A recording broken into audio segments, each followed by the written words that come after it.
दोस्तों, एक सवाल हमेशा उठता है कि पता नहीं क्यों, है ना। अब किसी भी विषय पर बात कीजिएगा तो आपके जहन में भी ये बात निकलेगी, पता नहीं क्यों।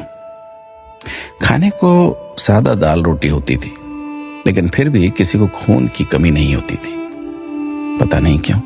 स्कूल में अध्यापक खूब कान खींचते थे, डंडों से पिटाई होती थी, लेकिन कोई बच्चा स्कूल में डिप्रेशन के कारण आत्महत्या नहीं करता था, पता नहीं क्यों। बचपन में महंगे खिलौने नहीं मिलते थे, लेकिन हर खेल बहुत आनंदित करता था, पता नहीं क्यों।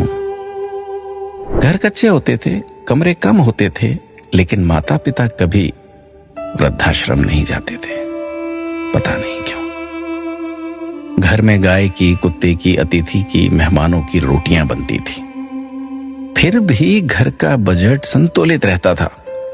आज सिर्फ अपने परिवार की रोटी महंगी हो गई, पता नहीं क्यों। महिलाओं के लिए कोई जिम या कसरत के लिए विशेष साधन नहीं थे, फिर भी महिलाएं पूर्ण रूप से, संपूर्ण रूप से स्वस्थ रहती थी, पता नहीं क्यों।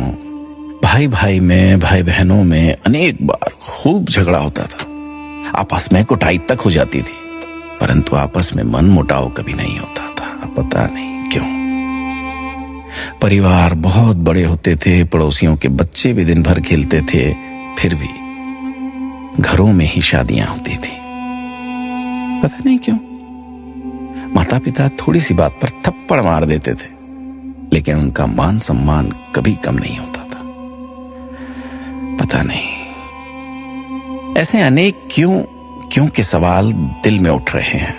आप सभी तक इस क्यों को पहुंचाने की कोशिश कीजिए।